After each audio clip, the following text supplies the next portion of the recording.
네, 오늘 이 말씀을 가지고 지금은 기도할 때라는 제목을 가지고 함께 이 말씀을 좀 나누기를 원합니다.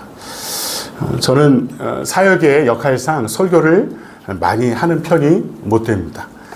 그래서 그래도 청년 사역이라는 것이 제 삶 속에 주어졌을 때 청년 사역을 하면서 조금 설교를 해보게 되었고, 또 그렇게 왜 이렇게 목회가 하고 싶었는지 목회를 좀 해보면서 또 설교를 좀 해보게 되었습니다.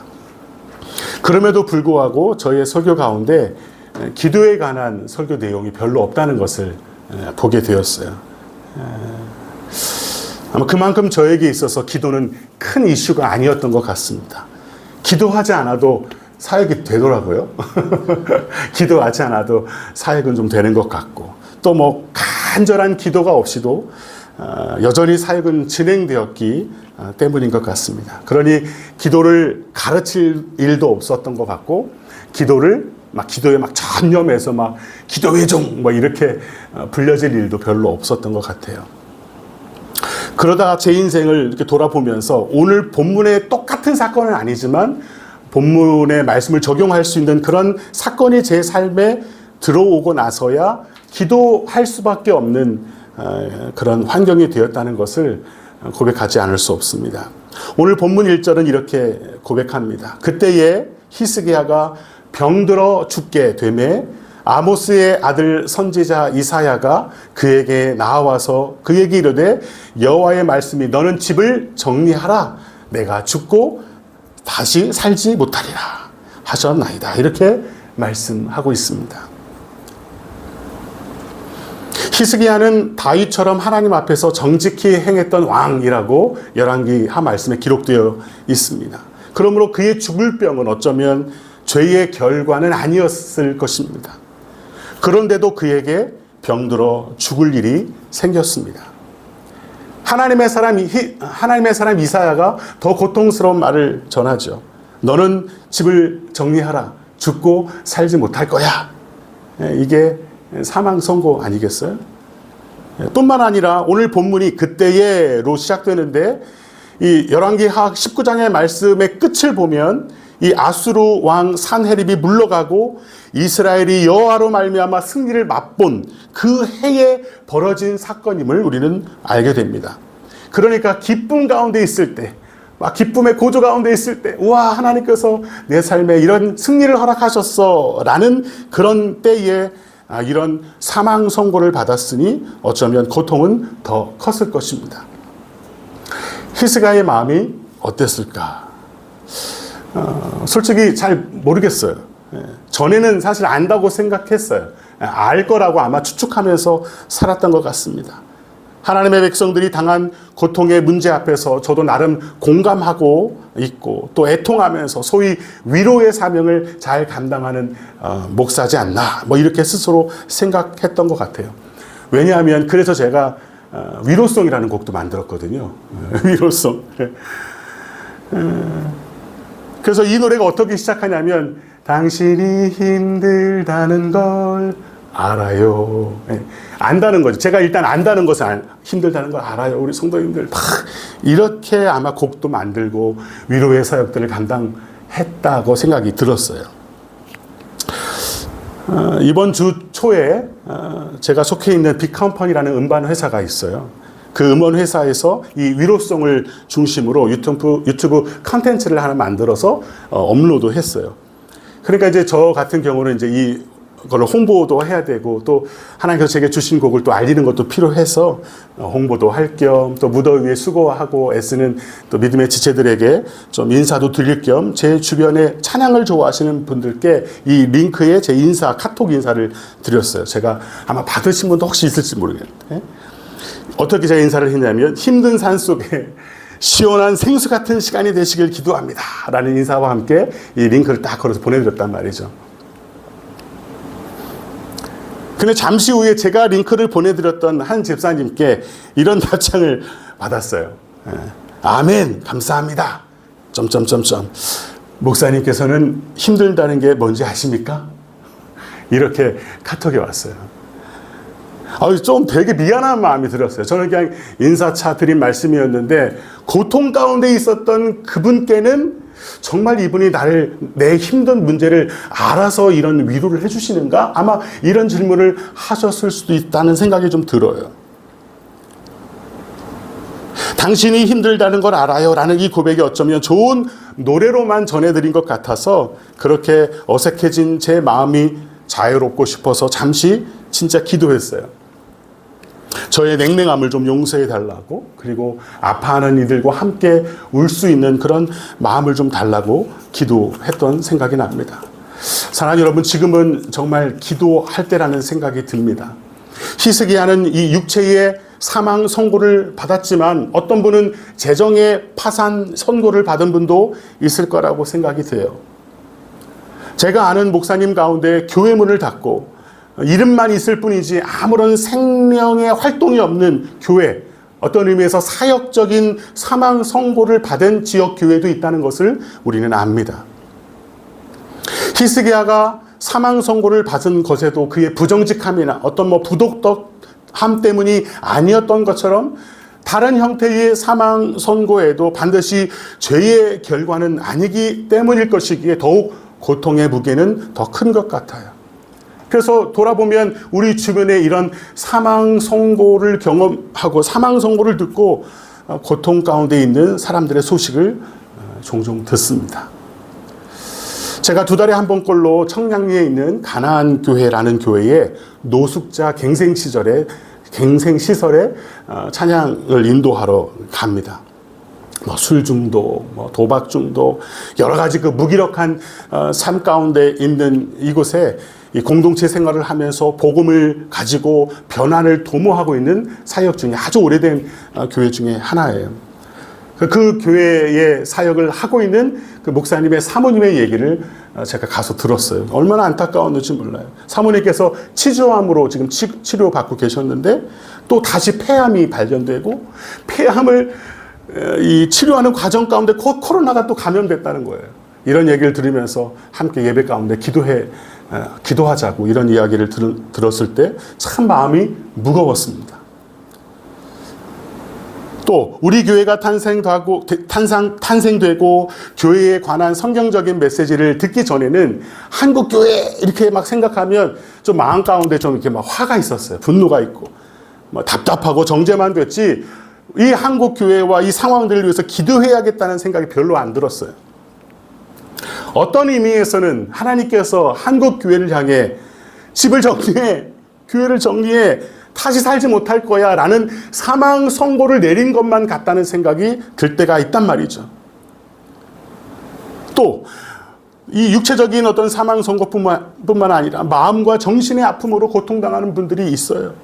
재정적인 문제로 무엇을 먹고 어떻게 살아가야 하나 염려 가운데 있는 지체들도 있다는 생각을 해봅니다. 사업의 문제로 노심초사하는 성도님들도 계시고 진학과 불확실한 미래로 걱정하는 우리 자녀들, 우리 다음 세대들, 우리 청년들이 얼마나 많은지 몰라요. 다 각자의 삶 속에서 이사야가 지금 전해지고 있는 이 사망의 선고와 같이 답답하고 고통스러운 문제를 안고 살아가고 있는 이들을 향해서 이 믿음이 없는 것들 이렇게 어떻게 이야기할 수 있겠습니까? 다만 이제 우리가 함께 기도할 때가 되었지 않았나 하는 생각을 해봅니다.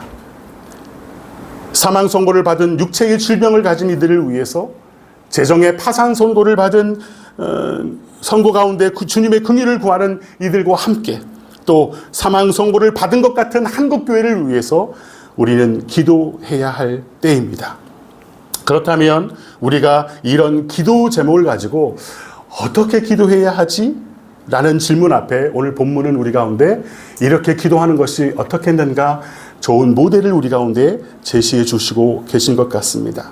히스기야의 기도를 통해 우리가 배울 수 있는 기도의 자세에 대해서 함께 나눠보도록 하겠습니다. 첫 번째, 얼굴을 벽으로 향하고 기도했다고 말씀하십니다. 2절에 이렇게 기록하죠. 히스기야가 낯을 벽으로 향하고 여호와께 기도하여 이르되, 그냥 그 사망 선고를 받은 히스기야는 그냥 얼굴을 벽으로 향하고 기도하기 시작했다고 이야기합니다. 사망 선고를 받은 히스기야가 도대체 무엇을 할 수 있었겠습니까? 기도밖에는 할 수 없었습니다. 혹시라도 나를 긍휼히 여겨 주실지 모르기에 그는 기도하기 시작했습니다. 제일 먼저 그의 얼굴을 벽으로 향했다고 말씀하고 계십니다. 어떤 사람은 문제가 터지면 제일 먼저 이 문제 풀이에 능숙한 사람을 찾는 분들이 있다고 합니다. 의원을 찾기도 하고 용하다는 점쟁이를 찾기도 한답니다. 또 저는 목사니까 목회할 때 사방이 막히는 순간이면 목회에 능숙한 선배님을 찾게 되는 것이 또 저의 본능인 것 같아요. 그렇게 인간적인 방법을 동원해서 하다 안 되면 기도나 할까 하는 게 우리의 마음인 것 같아요. 기도는 하다 막히면 해보는 종교 행위가 아닌 것이죠. 문제가 터지면 제일 먼저 해야 할 생명의 호흡과 같은 것임을 우리 가운데 분명하게 교훈하고 계십니다. 히스기야는 사망 선고를 받자마자 낯을 벽으로 향하고 여호와께 기도하기 시작합니다. 아마 이 모습은 마태복음 6장 6절 말씀에 기도의 교훈을 가르치셨던 우리 예수님의 기도의 모습과 흡사해 보입니다. 마태복음 6장 6절에 이렇게 기록합니다. 너는 기도할 때에 너의 골방으로 들어가 문을 닫고 은밀한 중에 계신 내 아버지께 기도하라. 은밀한 중에 보시는 내 아버지께서 갚으시리라. 이렇게 말씀하고 계십니다. 사망 선고 앞에서 내 얘기를 들어줄 사람 연락처 목록을 검색하기보다 오히려 낯을 벽으로 향하고 기도하는 것이 맞다고 말씀하고 계십니다. 죽을 것 같은 문제가 닥칠 때 날 살려줄 것 같은 능력자를 찾는 것보다 골방에 들어가 나의 아버지, 나의 주, 나의 하나님께 매달리는 것이 성경에서 우리를 부르시는 모습이라고 우리 가운데 말씀하고 계십니다. 그런데 오늘 본문을 묵상하다 보면 이런 질문이 생기더라고요. 죽음의 문제를 직면하고 히스기야가 벽으로 낯을 향하고 벽으로 얼굴을 향하고 기도하기 시작하자 이사야가 성읍 가운데로 이르기 전에 기도가 응답되었다고 말씀에 기록하더라고요. 4절에 이렇게 기록하잖아요. 이사야가 성읍 가운데까지도 이르기 전에 여호와의 말씀이 그에게 임하여 이르되 이렇게 기록되고 있어요. 아니 이렇게 쉽게 응답되다니. 문제 해결에 대해서 오랜 시간을 기다려야 하는 보통의 성도님들에게는 오늘 말씀은 영화 속 이야기처럼 느껴지지 않을까 하는 생각이 좀 들었어요. 뭐 이렇게 금방 응답하실 거면 이렇게까지 히스기야가 막 애써서 막 심히 통곡하면서 눈물로 기도함을 과연 보셔야만 했을까 하는 질문도 들고요. 아마 이 질문에 대한 답은 병고침을 받은 이후에 히스기야가 어떤 행보를 보였는지를 보면 그래서 하나님께서 이런 또 사망 선고를 내리셨구나 하는 생각도 듭니다. 바벨론에서 위로차 편지와 예물을 보내잖아요. 그 다음 말씀을 보면. 그리고 이 바벨론의 사자에게 자신이 이루어 놓은 업적을 막 다 오픈해서 보여줍니다. 보배롭고 기름진 것들로 가득 찬 이 보물고 그리고 군기고 창고에 가득 찬 물품을 다 보여주면서 오늘 본문은 아니지만 13절에 보면 이 보여주지 않은 것이 하나도 없다고 다 보여줬다고 이렇게 성경에 기록하고 있습니다. 이 일이 빌미가 되어서 히스기야는 하나님의 진노를 사게 됩니다. 그래서 이사야를 통해서 다시 한번 이번에는 민족적 사망 선고를 받잖아요. 17절과 18절에 이렇게 기록합니다. 여호와의 말씀이 날이 이르리니 왕궁의 모든 것과 왕의 조상들이 오늘날까지 쌓아두었던 것이 바벨론으로 옮긴 바 되고 하나도 남지 아니할 것이요 또 왕의 몸에서 날 아들 중에서 사로잡혀 바벨론 왕궁의 환관이 되리라 하셨다. 이렇게 어쩌면 민족적인 국가적인 사망 선고를 내리고 계시는 모습을 보게 됩니다. 그런데 이때 히스기야의 반응이 되게 재밌어요. 그의 개인적인 사망의 선고 앞에서는 바로 그냥 얼굴을 낯을 벽으로 향하고 주여 날 사여달라고 막 그렇게 기도하던 그가 이렇게 반응합니다. 19절을 한번 보시겠어요? 히스기야가 이사야에게 이르되 당신이 전한 바 여호와의 말씀이 선하니이다 하고 또 이르되 만일 내가 사는 날에 태평과 진실이 있을 것인데 어찌 선하지 않겠습니까? 이렇게 얘기합니다. 아유, 뭐 내가 죽을 때까지는 뭐 그냥 태평하고 편안할 건데 하나님의 말씀이 선합니다.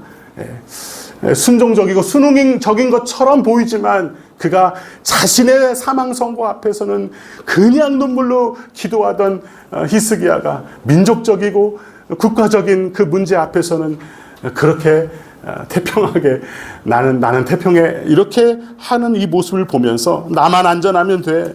뭐 나는 그래도 먹고 살만한데 뭐 큰 지장이 없어. 오케이. 내 문제만 커 보이는 게 아마 인간의 본능인가 하는 생각이 듭니다. 하나님께서 아무리 정직히 여기시는 위대한 왕이라도 수많은 연약함이 있기에 이런 사망 선고와 같은 문제를 통해서 이기적이고 개인적인 연약함 투성이인 하나님의 사람들을 하나님만 바라보게 하는 일들로 이러한 사망의 선고의 문제들을 활용하신다는 생각을 하게 됩니다. 우리도 마찬가지이죠. 하나님은 우리 삶의 육신의 사망 선고를 허용하실 때가 있습니다. 재정의 파산을 허락하실 때도 있습니다. 내 개인의 삶의 문제에 대해서라도 그래도 죽을 만큼 힘들어야 이제 기도할 때구나 라고 느껴지는 그런 연약한 존재들이기에 하나님은 우리에게 이런 아픔들을 통해서 기도할 때임을 우리 가운데 사인해 주시고 보여주시는 것이라고 오늘 말씀을 통해서 알게 하십니다. 사망 선고와 같은 삶의 문제에서 우리는 어떻게 기도해야 할까요? 두 번째로 통곡하며 기도해야 한다고 성경은 우리 가운데 말씀하십니다. 우리 3절 한번 같이 읽어보겠습니다. 3절 시작. 여호와여 구하오니 내가 진실과 전심으로 주 앞에 행하며 주께서 보시기에 선하게 행한 것을 기억하옵소서 하고 히스기야가 심히 통곡하더라. 히스기야가 지금 어떤 기도의 내용으로 어떻게 기도하고 있는지를 참 잘 보여주고 있습니다. 이 기도를 드리는 순간만큼이라도 이 히스기야, 이 기도자는 가장 간절하며 가장 순수하며 가장 겸손했어요. 고통의 문제 앞에서 순수해지지 않는 사람이 없고 순결해지지 않는 사람이 없고 간절하지 않은 사람이 없는 것 같습니다. 주님을 향해 구하는 이 순수한 기도자의 고백을 한번 들어보세요. 여호와여 내가 주께 구하오니 내가 진실과 전심으로 주 앞에서 행하며 주께서 보시기에 선하게 행한 것을 기억하여 주옵소서라고 간구하고 있습니다. 그냥 언뜻 이 고백을 들으면 나 참 정직하게 살았어. 나 참 순결해. 나 하나님 보시기에 선한 인생을 살았어. 이렇게 자신 있게 고백하는 것으로 보일 수 있겠지만 오늘 이 고백은 시편 25편의 기도자의 기도와 다 닮아 있다는 생각을 해봅니다. 자, 시편 25편 16절부터 22절까지 고통 가운데 있는 이 한 기도자의 기도를 우리 함께 한번 고백해 보겠습니다. 시작. 주여 나는 외롭고 괴로우니 내게 돌이키사 나에게 은혜를 베푸소서. 내 마음에 근심이 많사오니 나를 고난에서 끌어내소서. 나의 곤고와 환난을 보시고 내 모든 죄를 사하소서. 내 원수를 보소서. 그들의 수가 많고 나를 심히 미워하나이다. 내 영혼을 지켜 나를 구원하소서. 내가 주께 피하오니 수치를 당하지 않게 하소서. 내가 주를 바라오니 성실과 정직으로 나를 보호하소서. 하나님이여 이스라엘을 이 모든 환난에서 속량하소서. 내가 주를 바라오니 주님의 성실과 주님의 정직으로 나를 좀 보호해 주옵소서. 즉 하나님의 완전하신 성실과 그분의 정직한 역사하심으로 나를 지금까지 인도해 주시고 보호해 주셨던 것처럼 내가 주 앞에서 그렇게 살려고 애쓰고 수고함을 기억해 주옵소서. 그 진실과 정직으로 나를 불쌍히 여겨주시고 나를 살려 주옵소서 라고 기도하는 것처럼 저는 들리더라고요. 결핍을 느낄 때 인생은 겸손해진다고 합니다. 사망 선고 앞에서 겸손해지지 않은 인생이 어디에 있겠습니까? 이 기가 막힌 문제 앞에서 나의 무능과 나의 무기력을 경험할 때 우리가 매달릴 것은 하나님의 성실하심 아니겠습니까? 하나님의 자비하심 아니겠습니까? 그래서 우리는 통곡하고 울어야 한다고 주님은 우리 가운데 말씀하고 계십니다. 뭐 이렇게 제가 막 얘기하면 목사님 사망 선고하면 몇 번쯤 받아보신 것처럼 설교하시네요. 뭐 그러실 수도 있겠지만 저는 육체적인 사망 선고는 아직 받아본 적이 없어서 나름 얼마나 감사한지 몰라요. 그런데 저는 개인적으로 가정적으로 사역적인 사망 선고를 몇 번 받아본 적이 있습니다. 이름을 이야기하면 너무나 잘 아실 만한 그런 유명한 교회의 목사님 교회에서 사역하던 때 너무 자세한 얘기를 하면은 또 그러니까 개인적인 나눔에서 해드리도록 하고 어쨌든 사역이 딱 시작된 지 정확하게 6개월 아마 계산을 너무 잘 하시는 분 같아요. 딱 6개월 되는 그 주에 주일 예배도 다 끝나기 전에 저를 목양실로 딱 부르시더니 사망 선고를 내리시더라고요. 지금 당장 교회를 떠나시고 짐은 지금 빼지 마시고 월요일 날 조용히 아무도 없을 때 와서 빼시오. 네 하고 나왔어요. 그게 사망 선고잖아요. 목사에게 있어서 사역지가 없어진다는 것은 사망 선고 같거든요. 저는 이런 사망 선고를 한 번 더 받습니다. 개척되는 작은 교회에 청빙받아 부임해서 3년 가까이 목회를 하다가 어느 날 갑자기 교회를 정리하자는 개척하신 장로님의 사망 선고 앞에 저는 또 음침한 사망의 골짜기로 또 깊이 빠져들게 됩니다. 육체적 사망 선고는 아니지만 사역적으로 사망 선고를 받게 되었을 때 저절로 얼굴이 벽을 향하게 되던데요. 저절로 겸손하게 되고 저절로 정직을 구하게 되고 저절로 통곡이 나오게 되던 저의 모습을 보게 됩니다. 낮은 자세로 엎드려서 하나님의 긍휼을 구하던 때의 저의 모습은 잘 나가고 하나님께서 높이시는 때가 아니라 낮추실 그 순간에 오히려 가장 하나님의 정직을 구하고 가장 하나님의 진실하심을 구하고 하나님의 은혜를 구하던 때가 바로 사망 선고를 받았던 그때였다는 사실을 이제서 알게 됩니다. 애통하는 자가 복이 있다고 하시잖아요. 심히 애통하고 심히 통곡하여 기도하는 바로 그때가 우리를 가장 신실하게 만져주시고 가장 은혜로 다루어 가시는 순간이기에 복되다라고 말씀하시는 것이 아닌가 이제 조금 이해가 되는 거죠. 사무엘상 1장에 한나는 마음이 괴로워서 여호와께 기도하고 통곡했다고 이야기합니다. 그 통곡은 사무엘을 낳는 위대한 복의 통로로 사용됐다는 것을 우리는 압니다. 베드로는 예수님을 3번 부인한 후에 닭이 울자마자 밖으로 나가서 심히 통곡했다고 성경은 기록합니다. 그 후에 베드로는 하나님께서 그를 겸손케 하시고 낮추시는 과정을 통해서 초대 교회를 세우는데 큰 기둥 같은 역할을 한 하나님의 사도로 하나님께서 사용하십니다. 하나님의 나라가 우리의 삶에 임하기 위해서 우리는 반드시 지나가야 할 시간이 있는데 성경은 그 시간이 통곡의 시간이다 이렇게 말씀하고 계신 것 같아요. 이 통곡을 통해 우리는 비로소 겸손하게 됩니다. 이 통곡을 통해서 내가 아닌 오직 하나님만 일하시도록 내 삶을 내어드리게 되는 것이죠. 히스기야가 통곡함으로 얻은 것은 1차적으로 병고침이었지만 마침내 궁극적으로 이 통곡을 통해서 하나님의 나라가 히스기야를 통해서 이스라엘 가운데 임했다는 것이 가장 중요한 일이라고 오늘 성경의 역사를 통해서 우리 가운데 보여주시는 거죠.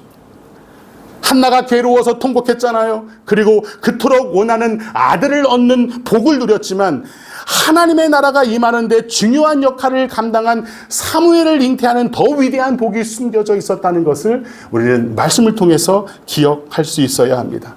베드로가 통곡함으로 말미암아 그는 회개의 기쁨을 누렸지만 오히려 더 하나님의 교회가 온전히 세워지기 위해 하나님은 베드로를 낮추시고 겸손하게 하시고 무릎 꿇리셔야 했다는 것을 오늘 그 통곡의 시간들을 통해서 알게 되는 것이죠. 자, 이제 저와 여러분이 통곡으로 우리는 무엇을 얻게 될까요? 아, 통곡하고 싶지 않아라.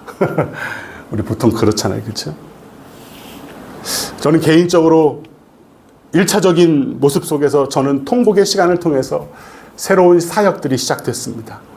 3년 전에 목요찬양, 대전에서 한 목요찬양 사역이 시작되었고, 또 그 힘든 시간들을 통해서 시편의 곡들을 다 쓰게 되어서 시편 프로젝트를 해서 음원을 만들고 음원을 제작하는 일들이 시작되었고, 또 무엇보다도 주둔 연합교회라는 이 복된 공동체의 일원으로 섬기게 되는 놀라운 은혜를 누리게 됩니다.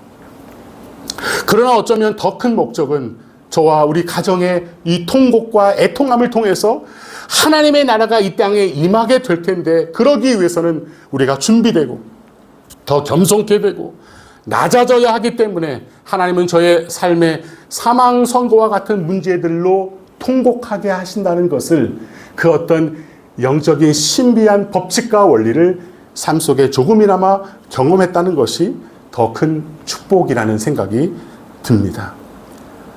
자, 마지막으로 우리가 기도할 때 우리 하나님께서 반드시 보고 들으신다는 사실을 믿어야 한다고 말씀하고 계십니다.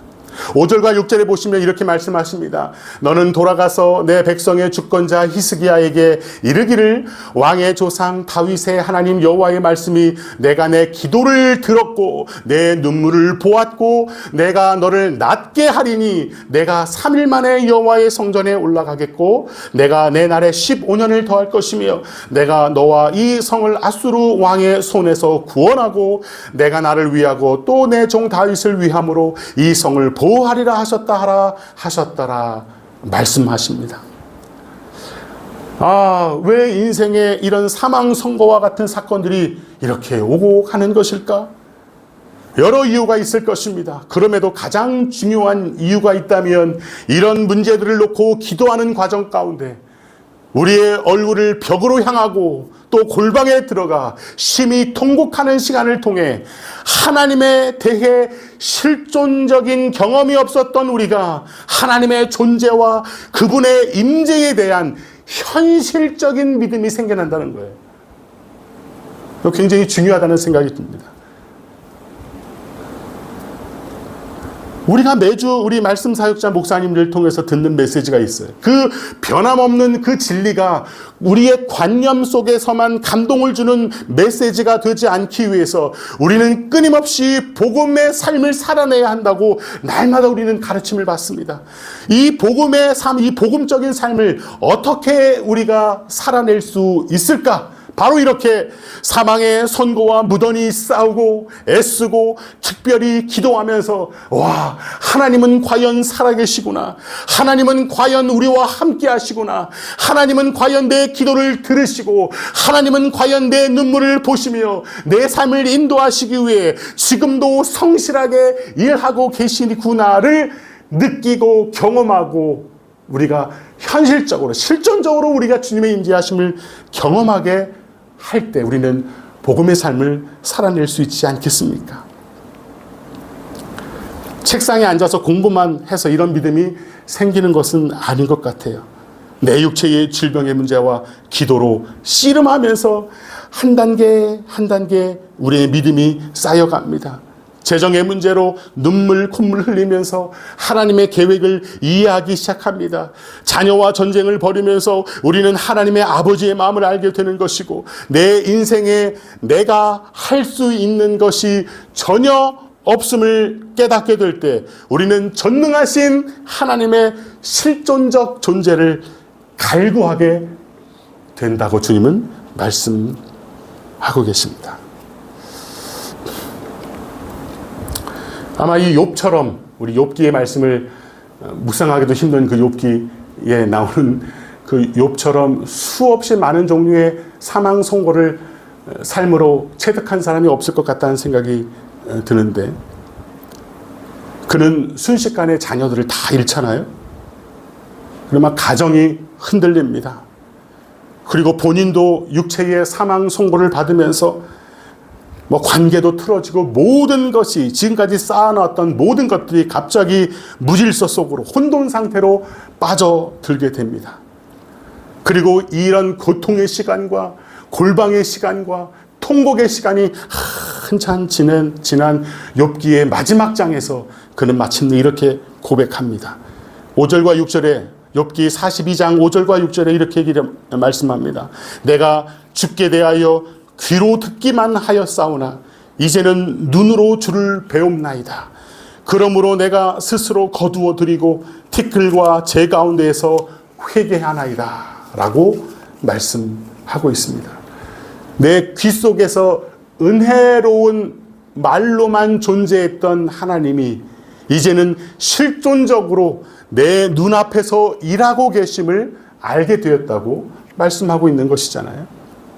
그 거룩하신 하나님의 존전에 서고 보니 내가 얼마나 무능하고 얼마나 세속적이며 얼마나 영적이지 못한지 내 이론과 내 주장을 거두어드리고 이 티끌과 재 가운데서 회개할 수밖에 없습니다 라고 두 손 두 발 다 들고 땅에 바짝 엎드려 기도할 수밖에 없는 이 욥의 모습이 어쩌면 이 시대를 살아가는 모든 성도의 모습이어야 한다고 주님은 말씀하십니다. 이게 바로 저와 여러분의 삶 속에 사망 선고를 우리에게 허용하시는 이유가 아니겠습니까?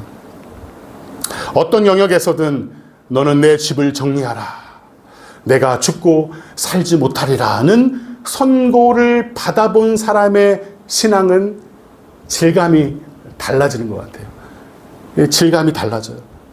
물론 고통 속에만 머물러 있다고 다 성숙해지는 것은 아니겠지만 이 죽음과 같은 두려움에서 나를 구원하실 분은 오직 여호와 하나님이심을 깨닫고 나의 얼굴을 벽으로 향하고 통곡하면서 회개하는 시간을 가져본 사람은 고집스럽지 않더라고요.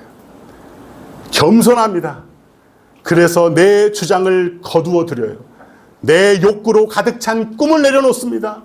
그리고 내 귀에 달콤하게만 했던 말씀이 이제는 눈으로 보게 되는 하나님의 나라의 실제를 살아내기 시작한다는 것을 우리는 말씀을 통해서 우리가 깨닫게 됩니다.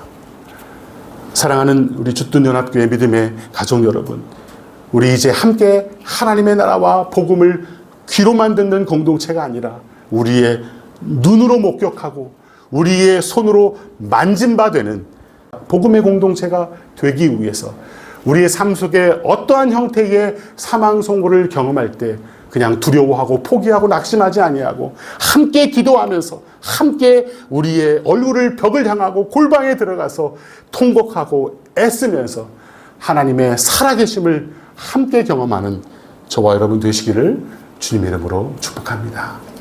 아멘.